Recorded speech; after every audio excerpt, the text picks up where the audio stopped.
नमस्कार दोस्तों। सबसे पहले तो आप सभी का बहुत बहुत धन्यवाद कि आप लोगों ने पिछले 7-8 दिनों में मैंने जो काम किया और जो प्रश्न आप तक भेजे इस चैनल के माध्यम से, उसको आपने बहुत लाइक किया। और सबसे बड़ी बात यह है कि आप लोगों ने जो है 5,000 तक सब्सक्राइब इसके साथ जोड़ करके जो कार्य किया वो अपने आप में मेरे लिए एक बहुत बड़ा प्रोत्साहन है। सबसे बड़ी बात प्रोत्साहन की है वो ये है कि आप लोग जिस तरह से इसको लाइक कर रहे हैं, पसंद कर रहे हैं, पढ़ रहे हैं, सीख रहे हैं, अगर इसी तरह से आप पढ़ते रहते हैं तो शायद हो सकता है कि मैं भी और ज़्यादा जोश के साथ में इसमें काम करता रहूँगा।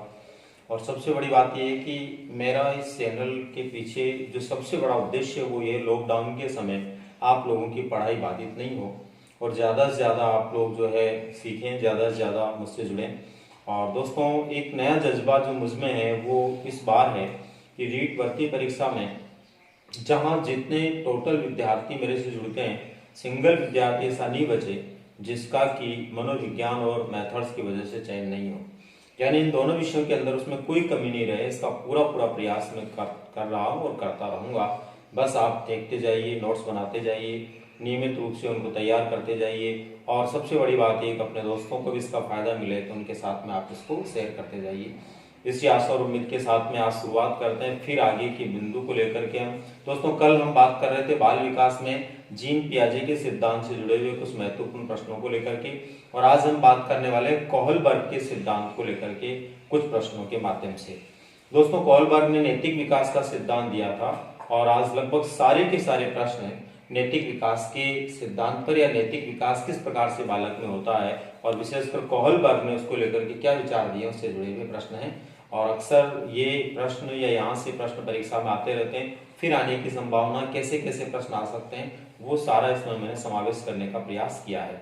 दूसरा दोस्तों, आप लोग प्रश्न को ध्यान से सुना करें और साथ ही साथ प्रश्न के जब उत्तर बताए जाते हैं उस समय भी आप जो पूरी थ्योरी में बताता हूँ उसको ध्यान से सुनने का प्रयास किया करें। होता ये कि आप लोग ध्यान से नहीं सुनते हैं और फिर आपके मन में फिर संशय होता है, नए उत्तर या नए ऑप्शन आपके दिमाग में आते हैं, तो थोड़ा इससे भी आप दूर रहिए। क्योंकि हमारा जिस तरह से शरीर है दोस्तों, आपने देखा होगा ये बड़ा चंचल होता है। कभी हम बैठे बैठे पैर हिलाते रहते हैं जबरदस्ती, कभी बैठे बैठे हाथ हिलाते रहते हैं, कभी गर्दन हिलाते रहते हैं। तो ये पैर हिलाना, गर्दन हिलाना, हाथ हिलाना जैसे हमारे शरीर की अनावश्यक क्रियाएं हैं, उसी प्रकार से हमारे मस्तिष्क में भी कई बार कई अनावश्यक विचार आते रहते हैं। और ये जो अनावश्यक विचार होते हैं ये हमें भ्रमित करते हैं, हमारी सफलता में रोड़ा बनते हैं, बाधक बनते हैं। इसलिए दोस्तों, कभी भी अपने मस्तिष्क में अनावश्यक विचार मत आने दो और बिल्कुल शांति के साथ में, तल्लीनता के साथ में सुनो। फिर जो आंसर आपको बताया जाता है उसको समझो और उसी आंसर को एकदम परफेक्ट उत्तर मानते हुए अपनी लेखनी के द्वारा उसको लिखो, जिससे कि निश्चित रूप से आपको आने वाली परीक्षा में सक्सेस मिल पाए। विश्वास सबसे बड़ी चीज होती है दोस्तों। विश्वास पे जमीन आसमान सब टिके हुए हैं, बिना विश्वास के कुछ भी नहीं है। और जब तक आप में विश्वास नहीं होगा तब तक आपकी सफलता आपके नजदीक आने वाली नहीं है। इसलिए विश्वास के साथ में सुनिए, सीखिए, समझिए और आगे बढ़ने का प्रयास कीजिए। इसी आशा के साथ में कि आप पूरे विश्वास के साथ में सीख रहे हैं, फिर आज हम शुरू करते हैं अपने प्रश्नों से। दोस्तों, आज का हमारा जो पार्ट नंबर 9 है उसका पहला प्रश्न है, कौन सी कहानी का संबंध कोहलबर्ग के नैतिक विकास सिद्धांत से है। दोस्तों, आपने ये तो पढ़ा ही होगा, कोहलबर्ग ने जो नैतिक विकास का सिद्धांत दिया है इसमें इन्होंने बहुत सारी कहानियां बालकों को सुनाई और बहुत सारी कहानियों में से भी एक कहानी इनकी बहुत फेमस हुई और उसी कहानी के आधार पर इन्होंने अपने नैतिक विकास के सिद्धांत को अमली जामा दिया। वो कहानी कौन सी थी? इन 4 ऑप्शन में से उस कहानी को हमें ढूंढना है। तो 4 नाम इसमें लिखे हुए हैं, डेविड की द्विधा, बराक की द्विधा, हैंस की द्विधा और ट्रम्प की द्विधा। तो दोस्तों, वो कहानी थी हैंस की द्विधा। हैंस की द्विधा सी ऑप्शन है और इसी हैंस की द्विधा कहानी को इन्होंने सैकड़ों बार बालकों को सुनाया और फिर उसी के आधार पर इन्होंने अपने नैतिक विकास के सिद्धांत को वर्तमान स्वरूप प्रदान किया। दूसरा आज का हमारा प्रश्न है, प्रसिद्ध पुस्तक साइकोलॉजी ऑफ मोरल डेवलपमेंट किसकी रचना है। साइकोलॉजी ऑफ मोरल डेवलपमेंट, यानी नाम से ही हमें ये बात समझ में आ रही है कि मनोविज्ञान जो बालक के नैतिक विकास को लेकर के काम करता है, इस प्रकार की पुस्तक के रचनाकार कौन है। तो दोस्तों, इस प्रकार की पुस्तक के रचनाकारों में जो 4 ऑप्शन हमें नाम दिए गए उनमें से सही नाम को चुनना है। एक नाम है जीन पियाजे, दूसरे हैं वाइगोस्की, तीसरे कोहलबर्ग और चौथे मैकडूगल। तो हमें इस यूनिट के आधार पर यहाँ तो वैसे भी पता चल रहा है कि इसका राइट आंसर कोहलबर्ग होगा, लेकिन परीक्षा में भी आपको ध्यान में रखना है, यदि ये परीक्षा में प्रश्न पूछा जाता है कि इस पुस्तक का लेखक कौन है या साइकोलॉजी ऑफ मॉरल डेवलपमेंट किसके द्वारा लिखी गई, तो इसका राइट आंसर क्या होगा, कोहलबर्ग होगा। तीसरा आज हमारा प्रश्न है, एक सामाजिक समारोह में शामिल बालक व्यवस्था बनाने में मदद करता है। यानी कई बार बालक जब किसी सामाजिक समारोह में जाते हैं तो वहां की व्यवस्थाओं में हाथ बटाते हैं, कुर्सियां जमाते हैं, दरी पट्टियां बिछवाते हैं, भोजनशाला में काम करते हैं। ये सारे काम जो करते हैं बालक, ये अपने आप में क्या है, सामाजिक समारोह की व्यवस्थाओं में मदद करना है। तो कोहलबर्ग के अनुसार कौन सी आयु वर्ग के बालक ये काम करते हैं? तो दोस्तों कोहलबर्ग ने नैतिक विकास की कुछ अवस्थाओं का वर्णन किया है। वैसे इन्होंने 3 मूल अवस्थाएं और प्रत्येक के 2-2 स्टेप बताए। इस तरह से इनके 6 चरण जो हैं, उनमें से कौन सा स्टेप है, कौन सी अवस्था है या कौन सी आयु का वर्ग है जो इस तरह के कार्य करेगा। तो इसके अंदर देखो, फर्स्ट नंबर पर है कन्वेंशनल स्टेज, दूसरे नंबर पर प्री कन्वेंशनल और तीसरे नंबर पर पोस्ट कन्वेंशनल, चौथा इनमें से कोई नहीं। तो दोस्तों पहले तो हमें समझें कि कन्वेंशनल, प्री और पोस्ट क्या। तो प्री कन्वेंशनल का मतलब होता है 3 से 9 वर्ष की अवस्था। उसके बाद में कन्वेंशनल का मतलब होता है 9 से 15 वर्ष की अवस्था, और 15 वर्ष के बाद की अवस्था को पोस्ट कन्वेंशनल अवस्था के नाम से या परंपरागत अवस्थाओं के नाम से हम इनको जान सकते हैं। पूर्व परंपरागत, परंपरागत और पश्चिम परंपरागत। तो इनमें से ऐसा बालक जो सामाजिक कार्यक्रमों में भाग लेकर के उन व्यवस्थाओं को बनाए रखने के लिए काम करता है, तो वो स्टेज होती है दोस्तों कन्वेंशनल स्टेज, परंपरागत अवस्था। यानी जो सेकंड नंबर की अवस्था होती है, वो सेकंड नंबर की अवस्था में बालक सामाजिक उन्मुखता के कारण, किसके कारण, सामाजिक उन्मुखता के कारण इस तरह का व्यवहार करता है। जो बालक सामान्यतया इस प्रकार का होता है कि लगभग प्रारंभिक किशोरावस्था में आ जाता है, वो बालक सामाजिक व्यवस्थाओं को बनाए रखने के लिए काम करने में सहयोग करने लगता है। विशेषकर 12 से 15 वर्ष की अवस्था, जिसको हम पूर्व किशोरावस्था के नाम से जानते हैं, उस अवस्था के बालक सामाजिक व्यवस्थाओं में मदद करते हैं। तो इसका राइट आंसर होगा ए, कन्वेंशनल स्टेज।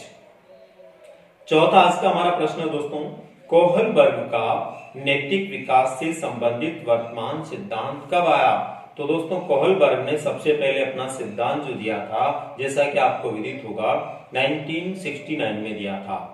सबसे पहले कोहलबर्ग ने अपना सिद्धांत दिया था 1969 में। उसके बाद में इन्होंने 1981 में दोबारा से उसमें संशोधन किया था, और वर्तमान में जो सिद्धांत उनका काम करता है, ये संशोधित सिद्धांत 1984 में दिया गया था। इसलिए वर्तमान सिद्धांत को लेकर हम बात करें तो अपना आंसर हो जाएगा सी, 1984 ईस्वी में। आज का हमारा 5वां प्रश्न है, अगर मेरा काम करेगा तो टॉफी मिलेगी। कई बार छोटे बच्चों को बोलते हैं ना, ये काम कर क्या आज आप फिर टॉफी देंगे, कक्षा में पास हो जाएगा तो साइकिल मिलेगी, प्रथम स्थान लाएगा तो तेरे को इस तरह का कोई गिफ्ट मिलेगा। तो जब भी किसी बालक को हम कोई लालच देते हैं, कोई इनाम देने की बात करते हैं, और फिर उसके बाद में बालक ये बात सुनते ही उस काम को कर देता है, यानी अगर मेरा काम करेगा तो टॉफी मिलेगी, ये सुनते ही बालक काम करने लग गया, संभवतः बालक की आयु क्या है?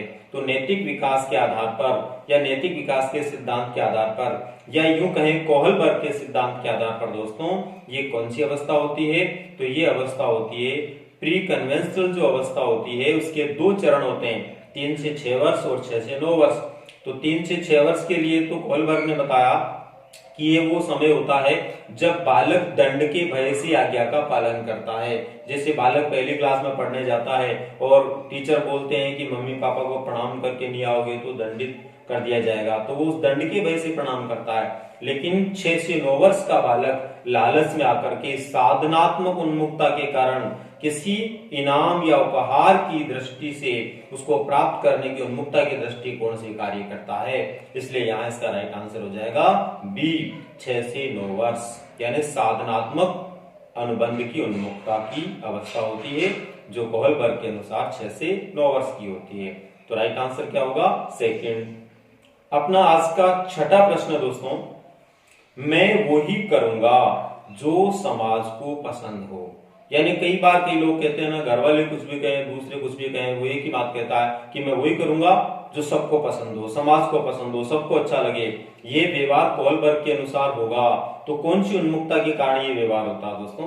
तो कोहलबर्ग ने जो 6 चरण बताए अलग अलग उन्मुखता के हिसाब से, प्रत्येक स्टेज में 2 चरण, उसमें से इसमें है सामाजिक बंधन उन्मुखता, सामाजिक व्यवस्था उन्मुखता, आदर्शवादी उन्मुखता और सार्वत्रिक नीति उन्मुखता। तो दोस्तों ये सार्वत्रिक नीति उन्मुखता होती है जब 18 वर्ष से ज्यादा आयु का व्यक्ति हो जाता है, प्रौढ़ हो जाता है, तो फिर वो कोई भी काम करने से पहले समाज को देखता है, समाज की व्यवस्थाओं को देखता है, समाज की नीतियों को देखता है, समाज में क्या चल रहा है उसको समझने का प्रयास करता है और फिर उसी के आधार पर अपने व्यवहार को आगे बढ़ाता है। तो इस प्रकार से इसका राइट आंसर हो जाएगा सार्वत्रिक नीति उन्मुखता, समाज के नियमों के अनुसार काम करने की अवस्था। तो डी इसका राइट आंसर होगा। 7वें नंबर का आज हमारा प्रश्न है, राम तुरंत काम करने के लिए तैयार हो जाता है। राम तुरंत काम करने के लिए तैयार हो जाता है यदि उसे कहा जाए तुम बहुत अच्छे हो। यानी कभी कभी कुछ बालक ऐसे होते हैं जिनको ये कह दिया जाए कि तुम बहुत अच्छे हो, शाबाश, बहुत बढ़िया, धन्यवाद, गुड, तो वो काम करने के लिए तैयार हो जाते हैं सिर्फ इतना सुनने के लिए कि तुम बहुत अच्छे हो। तो कोहलबर्ग के अनुसार दोस्तों हमें छटनी करनी है कि राम नैतिक विकास के किस दौर से गुजर रहा है। तो कोहलबर्ग के अनुसार कौन सी स्टेज होती है जिसके अंदर बालक ये सुनने मात्र से काम कर देता है कि तू बहुत अच्छा है। तो दोस्तों इसके अनुसार यदि हम बात करें तो इसमें 4 जो ऑप्शन दिए गए उसमें दिया हुआ है conventional stage first, pre conventional stage second, post conventional first और प्री कन्वेंशनल स्टेज सेकंड। तो इसका राइट आंसर होगा फर्स्ट, कन्वेंशनल स्टेज फर्स्ट, यानी कि ए इसका राइट आंसर होगा। क्योंकि परंपरागत या कन्वेंशनल जो स्टेज होती है वो स्टेज होती है 9 से लेकर के 15 वर्ष की। इसमें 9 से 12 वर्ष आयु के जो बच्चे होते हैं, जो एक प्रकार से उत्तर बाल्यावस्था के बच्चे होते हैं, ये बच्चे सिर्फ ये सुनने मात्र से काम कर देते हैं कि ये बच्चा बहुत अच्छा है। रास्ते में से चलते हुए बालक को भी कोई बोल दे कि बालक बहुत अच्छा है तो वो उस काम को करने के लिए तैयार हो जाता है। तो कौन सी आयु होगी? ये 9 से 12 वर्ष की आयु होगी। तो राइट आंसर होगा कन्वेंशनल स्टेज फर्स्ट, यानी ए इसका राइट हो जाएगा। आज का हमारा 8वां प्रश्न दोस्तों, उत्तर किशोरावस्था कोहलबर्ग के अनुसार नैतिक विकास का कौन सा स्तर है? उत्तर किशोरावस्था, सबसे पहले तो हमें ये पता हो कि उत्तर किशोरावस्था की एज लिमिट क्या है। तो उत्तर किशोरावस्था की एज लिमिट होती है दोस्तों 15 से 18 वर्ष। 15 से 18 वर्ष की जो अवस्था होती है उसमें कौन सी उन्मुखता पाई जाती है? सामाजिक बंधन उन्मुखता, सार्वत्रिक नीति उन्मुखता, सामाजिक व्यवस्था उन्मुखता और अच्छा बालक बालिका उन्मुखता। तो दोस्तों इसका राइट आंसर होगा सामाजिक बंधन उन्मुखता। सामाजिक बंधन उन्मुखता के आधार पर बालक जब काम करता है तो वो उसकी लगभग जो है किशोरावस्था की वो स्टेज होती है जिसमें बालक सामाजिक बंधनों से उन्मुक्त होकर के कार्य को करता है। और इसके बाद में नेक्स्ट है नैतिकता का अभिप्राय है। नैतिकता का अभिप्राय है नीति निर्माण करना, नैतिक जिम्मेदारी, नैतिक मूल्यों का विकास और नीतिगत निर्णय। नैतिकता का अभिप्राय है। नैतिकता का अभिप्राय का मतलब क्या है? इनमें से जो 4 ऑप्शन दिए गए उनमें से नैतिकता का अभिप्राय क्या है? तो फर्स्ट नंबर पर है नीति का निर्माण करना, दूसरा नैतिक जिम्मेदारी, तीसरा नैतिक मूल्यों का विकास और चौथा नीतिगत निर्णय। तो यहाँ पर राइट आंसर होगा नैतिक मूल्यों का विकास। नैतिक मूल्यों का विकास करना ही क्या है? नैतिकता है। एक बालक में नैतिक मूल्यों को विकसित कर देना ही उसकी नैतिकता के रूप में देखा जाता है। और आज का अपना अंतिम प्रश्न है 10वां प्रश्न, कोहलबर्ग के समान ही जीन पियाजे ने भी नैतिक विकास का सिद्धांत दिया। जैसे कोहलबर्ग का सिद्धांत है वैसे जीन पियाजे ने भी नैतिक विकास का अपना एक सिद्धांत दिया है। उसके कितने चरण है? तो दोस्तों जहां पर जो है कोहलबर्ग ने 3 अवस्थाओं को 6 चरणों में विभाजित किया है, उस प्रकार से जीन पियाजे ने 4 चरणों में अपना सिद्धांत दिया है। तो इस प्रश्न का राइट आंसर हो जाएगा बी, यानी 4 चरण। तो ये थे दोस्तों आज के 10 प्रश्न जिनका संबंध कोहलबर्ग के नैतिक विकास के सिद्धांत से था। और आप भी प्रयास करें इन प्रश्नों को ऐसे कैसे स्मृति में रखें, ध्यान रखें, उस चरण को समझें, कौन से चरण में क्या विचार दिए गए उनको समझें और फिर उसी प्रकार से आप इसकी पूरी तैयारी करें। चलते हैं दोस्तों, फिर मिलेंगे अगले प्रश्नों के साथ में अगले वीडियो में कल।